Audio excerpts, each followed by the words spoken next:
What's up, guys? Welcome back to Deck Tech for Decks. I'm your host Caleb. Today we're going to be looking at what I think is going to be one of the best, if not the best, Slimes Against Humanity Commander. Before we get into it, I would like to thank my high contributing patrons. Newsom, you rock. Now, Slimes Against Humanity. Anytime a commander player sees a card that says, hey, you can have any number of these in your deck, people are going to try to make some fun decks around it, and these are definitely a fun build around. They just keep giving you bigger and bigger slimes. Now, what I thought would kind of be funny and kind of good at the same time is using Shalai and Halar. Now every time we're putting counters on those slimes, we're bolting our opponents in the face for a ton of damage. Once you add something to like Throwing Stone to the mix, you literally just combo off and win the game. We do have a little bit of redundancies. There's a lot of cost reducers. Even if we're not going infinite, there is a way to get it to where we're spending absolutely nothing for those Slimes Against Humanity. We have a couple ways to loop them through our graveyard, a couple ways to cast them a ton of times, and at the end of the day, we're just trying to make as many of them as possible and put a ton of counters on them, making our opponent's life miserable. Now, this deck is kind of easy to explain, so I'm kind of going to do something a little bit different. We're just going to get right into the deck tech. I'm going to show you what the deck is going to do on Moxville, and we're going to playtest it immediately. So without further ado, let's get into it. This is the deck. We are running 28 slimes. They say that's kind of close to the gold ratio with Throwing Stone, so all we're going to have to do is cast one slime with Throwing Stone out, and then the Ripple 4 should get us through our entire deck of the 28 Slimes Against Humanity, and as long as Shalai and Halar is out on the battlefield, we will win the game. Now, we've got some cool recursion in the deck, like Harness the Storm. Now, whenever we cast one from our hand, additionally, we get to cast one from our graveyard.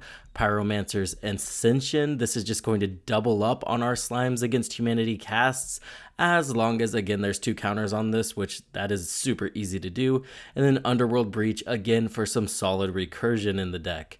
That's going to allow us to cast all of them from our graveyard. And remember, something cool about Slimes Against Humanity is it actually doesn't care if it's in exile or the graveyard. So even if we exile these, we're going to be A-okay. Enlightened Tutor to go ahead and grab that Throwing Stone for sure. We are on 34 lands, I believe, because we have some MDFCs, and then the card draw portion of the deck. Now, we do run 17 card draw pieces because, again, we kind of just need our key pieces for this to work and, to make it to where we're just not casting a Slimes Against Humanity and playing a pass and go game.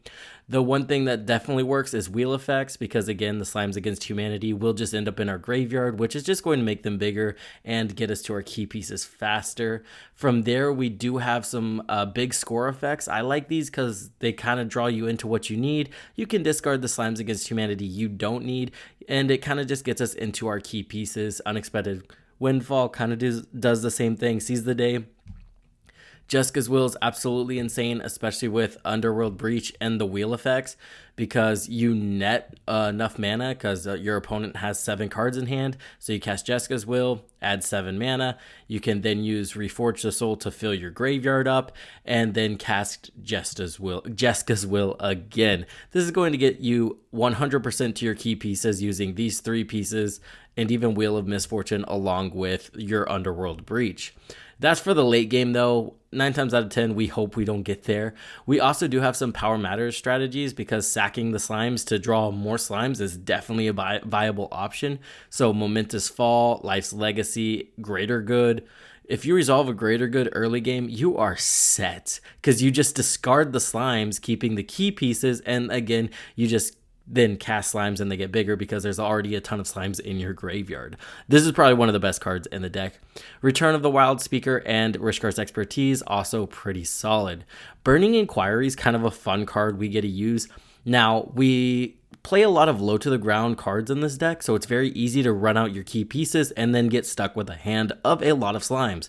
So we can use Burning Inquiry, discard 3 slimes, and then boom, draw 3 alive cards, which is going to be very impactful.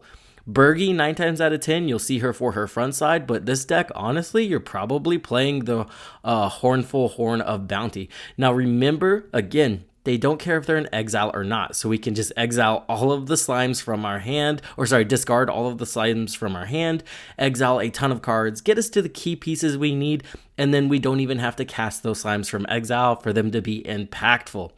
Like I said, this deck does just kind of fall on its face if you can't get enough card draw, so card draw is super important. Inspiring Call is also pretty good. Notably, it's the same CMC as Slimes Against Humanity, and the other big portion of this deck is trying to get those Slimes Against Humanity to near free. So Emerald Medallion reduces the cost. We have Goblin and Narcomancer, Locket of Yesterdays, and then one of the best cards in the deck, again, Stormkiln Artist. So now whenever we're casting a Slimes Against Humanity, we're going to get a treasure token, and we're going to be able to crack that treasure token for green, getting rid of the green pip, and then from there we can use our Semblance Anvil effects to go ahead and get rid of the 2 generic. Notably, again, when you imprint a Slimes Against Humanity, it's still going to count because it is in exile. Savala, Heart of the Wilds is just there for color fixing, and if you slam her down early, she can easily cast us into our commander. And then additionally, the slimes do get massive, so being able to generate a ton of mana is also just very solid. We then have our standard stuff like 3 Visits, Nature's Lore, Minkskin Boo, just for a little bit of interaction while getting some solid card advantage. Something very notable in this deck is we are not on very much interaction, but we're very much on the plan of doing the thing and trying to kill our opponents, you know, as quick as possible, and we're not really planning to do much of anything else. So let's get down to the test hand. Let's see what we got, and hopefully we can do some crazy things. Thrumming Stone, 2 Slimes Against Humanity, 3 lands. We don't have green, which could be a problem, but we're gonna risk it. Okay, we can play the. We'll go here. 1, 2, 3, 4. That gives us 2 slimes.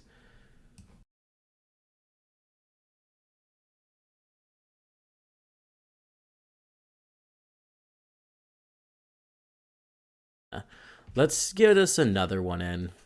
Ooh, I really like this one. Let's Cinderglades, draw. Next turn. Ooh. We'll go here. Faithless Looting. Draw 2 cards, discard 2 cards. Draw 2, and then discard 2 slimes. Next turn. We actually got ramp. Ooh. Shock this in. Ramp. We will throw out a Farseek. Let's grab a. Actually, do we have? I know we have some form of. Give me a second. There we go. Grab this, and then on end step, we'll go here. Tutor the thing to the top. Give me my Thrumming Stone, and then we will untap and draw it. Turn this over. 1, 2, 3, 4, 5. Play the Thrumming Stone. Next turn. Drop a forest. Let's go ahead and play our commanders this turn. And then go to next turn. Forest. Let's rip off a Jessica's Will. Let's say Jessica's Will for 5. We'll tap this into red for our first slime. And then here, sorry, let's put these over here, knowing that we can cast them. 2, 3, 4. Our first one whiffs. We're gonna cast our second one. Okay, now we have 2 triggers.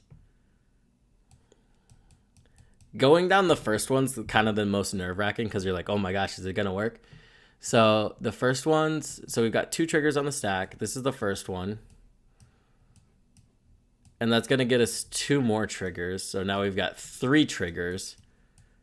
So we'll go. Okay, that one net even.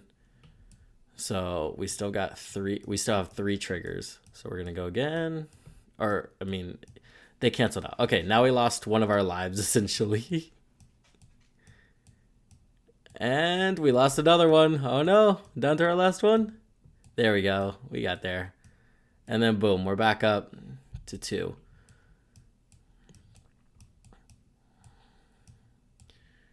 I will do the math to tell you how many slimes you need to kill all of your opponents to, because that kind of seems relevant. But again, once you get Thrumming Stone on the battlefield, you kind of just win the game, as you can see. We're just going. Your opponents love sitting through this, by the way. If you ask them about it, I'm sure they're like, oh yeah, we love that deck. Another slime. See, you just kind of get there. We did have to cast 2 slimes here for it to start doing the ripple thing. Oh, we lost one of our lives. One more. I know they don't go to graveyard, but I'm just doing it. Okay, and we're done there. But we could just cast this other one from Jessica's and then start it all again. And 4. Okay, yep, we got it. Graveyard. 1, 2, 3. Yep, there we go. This is more than enough to kill our opponents for sure, by the way. Yep, there's another slime. I just want to see if I can go through the entire library. We're almost done. Yep, there's 2 more slimes. I'm running out of places to put these things. And then 3 slimes on the bottom. Yeah, we just get there now. Yeah, with those 3 slimes, we just get there. So boom. Yeah, we got there. The Jessica's Will came in really handy there. And yeah, so that's going to do it for the deck tech. The first playthrough went to turn 9, but just because, remember, again, the first one went to turn 9 because look at the land base. It is really budget and honestly kind of went through it fast. I'll fix it before I post this so you guys don't have to deal with that. But yes, more green mana, good. So we really got there turn 8 if we had good color fixing, but we did get there turn 9. And then the second playtest, we got there turn 6. It's kind of a fun meme deck. I don't want to like be like, look at this awesome strategy, but it is kind of funny at the same time, right? Shalai Halar, Thriving Stone. It's a little funny. So yeah, guys, thank you for watching this far. Let me know what you think about this format. The deck wasn't super complicated, so it would have felt kind of weird to do a full deck tech on it, like in depth, because I think the strategy is pretty straightforward. So yeah, I just did a quick one here, gave you 2 playtests to look at so you can kind of see how the deck is supposed to function. Look at that test hand. Yeah. Anyway, yes, thank you for watching. I would like to thank my patrons, especially my high contributing ones. Newsome, Excessum, Chicken Salad, Creator. You guys are amazing. Really keep the channel going. I appreciate all of you, along with everybody that joins me weekly for the weekly voted deck tech. So again, if you want to become a patron, start supporting the channel, you can click the link in the description down below. With that being said, guys, thank you all for watching, and I hope this helps you in your deck building endeavors. I will see you in the next one.